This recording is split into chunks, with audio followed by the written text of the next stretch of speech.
Teka lang, huwag ka muna bumili ng challenge sa Funded Next hanggat hindi mo pa napanood ang video na to. Bakit? Kasi sayang naman, kapag bumili ka ng challenge sa Funded Next and ginamit mo yung partner code natin, well, meron kang chance na makasali doon sa free community ko.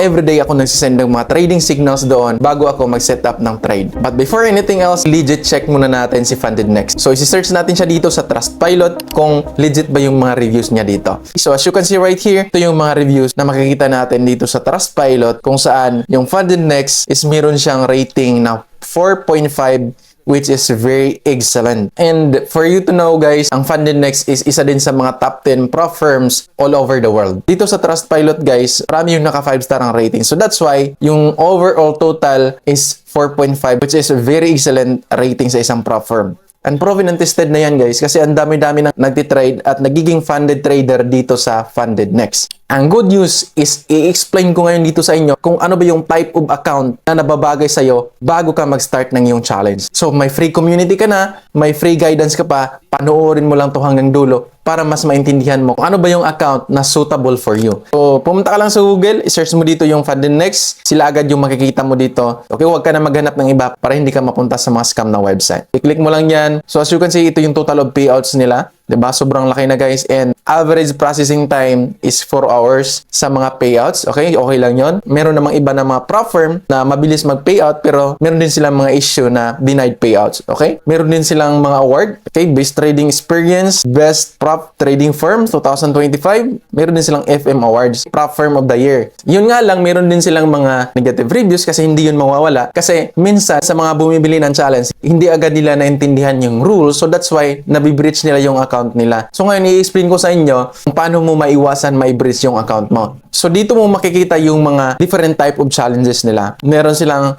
Stellar two-step challenge which is two-phase. And ang kagandahan nito kapag ito yung pipiliin mo kasi mas bababa, pero kung meron ka ng experience sa trading, I highly suggest mag-stellar one-step ka na lang. And i-explain ko din dito sa inyo kung ano yung mga kaibahan ng different challenges ng mga to. Okay, meron silang two-step, one-step, and meron din silang tinatawag na stellar light and stellar instant. Yung instant guys is ito yung automatically magiging funded ka na. Pero very strict dito yung rule. So ito yung dapat mong muna maintindihan bago ka bumili ng challenge. Okay? So bago ka makapagsimula, kailangan mo lang dito mag-create ng account. Kung wala ka pang account, click lang dito yung login and mag-create ka ng account. Kailangan mo lang i-fill up yung email, password, and i-verify yung mga information mo. So ito yung benefits na makukuha mo kapag gagamitin mo yung referral code ko. Meron ka ng discount kapag bumili ka ng challenge at pwede pa kitang isali doon sa VIP group ko kung saan everyday ako nagsisend ng mga signal doon. Kahit hindi ka nagtitrade under my broker, basta ginamit mo lang yung referral code ko, mag-chat ka sa akin, agad-agad i-add kita doon. So kung ready ka na, pwede mo na ditong i-start challenge. Ito na yung mga challenges dito sa Funded Next. So nakadepende yan sa budget mo. Meron tayong 200,000, 100,000, 50K, 25K, 15K, and 6K dito sa Stellar two-step challenge. Nakadepende na yun sa'yo kung magkano yung budget mo. Lalong-lalo na kung meron ka ng idea about trading. So sa atin, kasi alam naman natin, hindi pa ganun kalaki yung pwede nating i-capital. So dito muna tayo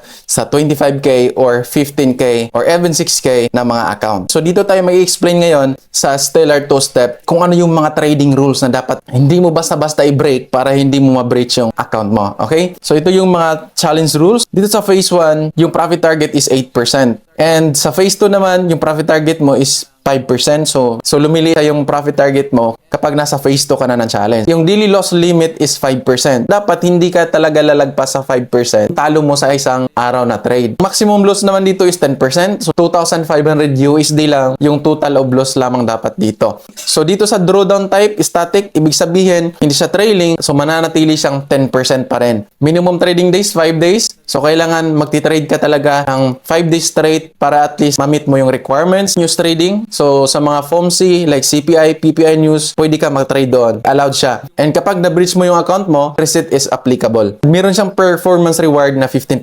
Kapag napasa mo naman yung two-step challenge and nagiging funded ka, ito naman yung funded and rewards rules. Daily loss mo pa din is 5% and yung maximum loss is 10% pa din. Yung reward share is 95%. Ibig sabihin yan, up to 95%. So hindi talaga siya specific na naka 95%. So ito yung kailangan mong maintindihan. Ibig sabihin yan, mananatili yung 5% sa company and yung 95% na profit share is nasa sayo. So yung first withdrawal mo dito, 21 days. Ibig sabihin, kapag nagiging funded ka na, pwede kang maka-withdraw after 21 days para maiwasan yung mga lucky trade. Naka-big time sila ng one trade. Next, kapag naka-payout ka na, after 14 days, pwede ka na din mag-request ng payout. So kapag funded trader ka na, yung news trading profit is 40% lang yung makakuha mo. Ibig sabihin, kapag naka-profit ka ng $100 sa pagtitrade mo sa CPI, yung makakuha mo lang doon is 40 USD. Yung 60% ay hindi siya valid para madagdag sa payout mo. Weekend holding is allowed. So kung meron kang running trade doon sa weekend, allowed pa din yon. So, $25,000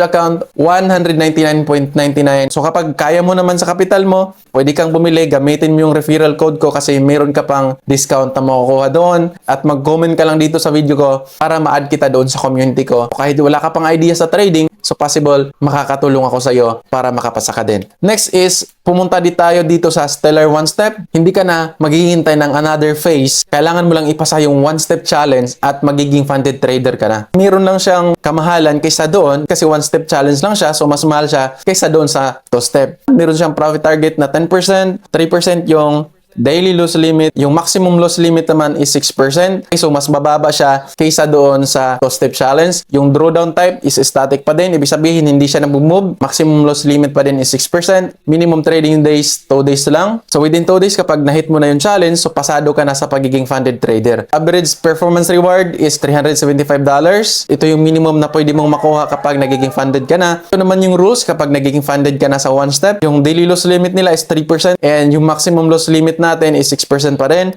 Yung reward share is up to 95%. Ikikip mo pa din yung 95% and 5% lang sa company. Ito yung kagandahan sa 1 step kasi yung first withdrawal is 5 business days. So, kailangan mo lang ng 5 business days para makuha mo yung profit mo kapag nagiging funded ka na. And refundable fee kapag naka-payout ka na 3 times. Okay? Yung max risk is 3% at any time. Weekend holding pa rin is allowed. So, ito yung kagandahan sa first challenge. So, bakit ka pa naman mag-spend ng oras doon sa 2-step challenge kung kaya naman natin dito sa 1 step? Diba? Kaya kailangan mo lang talaga ng discipline dito. So, kapag hindi mo kaya dito yung 25K account, meron naman tayong mas mababa, $129.99 which is $15 account. Malaki na din yan. And dito is $65 sa 6K account. So, kung kaya mo dito yung 6K account, gamitin mo din yung referral code ko kasi makakuha ka pa ng discount at makakasali ka pa doon sa VIP group ko. Dito naman sa Stellar, meron din silang mga 2-step pa din. Hindi na muna natin yan pag-uusapan kasi usually sa mga nagsisimula like us is hindi pa nila kaya yon. Magsimula tayo dito sa $25K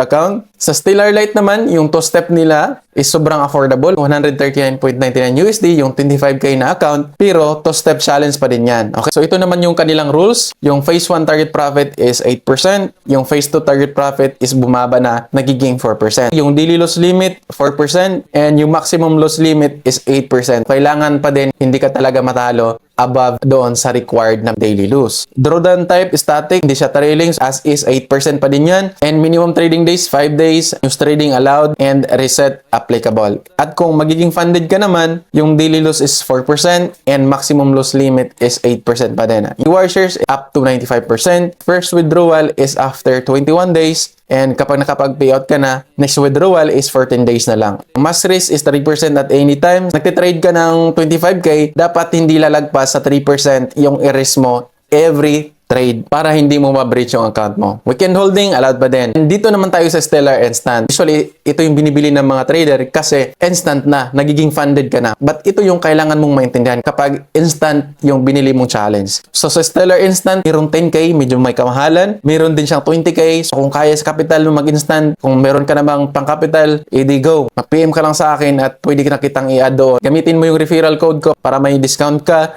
Mag-comment ka lang dito sa video ko. At i-screenshot mo lang, of course, kailangan natin ng verification. I-screenshot mo, send mo sa akin para ma-add kita doon sa group chat ko. So kapag kaya sa capital mo, edi dito ka sa instant. But ito yung rules na kailangan mong maintindihan. Maximum loss limit is 6% lang. Drawdown type is trailing. Ibig sabihin yan, kapag 10K yung account mo, nagkaroon ka ng profit na 500 USD at nagiging 10,500 yan. Ibig sabihin, yung maximum loss mo is 6% pa din. Magbe-base na tayo dito sa 10,500. Kasi naka-trailing drawdown siya, sa 10,500, doon tayo mag-calculate ng 6% total of maximum loss. Sa 10K, kailangan na hindi dapat bababa sa 9,400 USD USD yung magiging talo mo. Pag nagiging 10,500 yan, dapat hindi na din bababa sa 9,430 yung loss limit mo. So ito yung kagandahan dito kay Funded Next kasi wala siyang consistency rule. Minimum trading days, wala din. So it's up to you kung kailan ka magti-trade. And sa reward share naman, up to 80%. So ito lang yung mas disadvantage niyan kasi up to 80% lang yung makukuha mong rewards. Unlike doon sa Stellar 1-step and 2-step challenges. Okay? So refund none and use trading profit 40%. Yung maximum risk pa din is 3% at a time. So dapat hindi ka lalagpas sa 3% na risk mo every trading. First withdrawal on demand bi-weekly. So pwede kang mag-request ng payout twice a week. Weekend holding allowed. Okay, so mamili ka lang dito kung kaya sa kapital mo mag-instant ka. Kailangan mo lang talaga dito ng discipline, patience, para hindi mo basta-basta ma-breach yung account. So sa akin, mas prefer ko tong Stellar 1-step.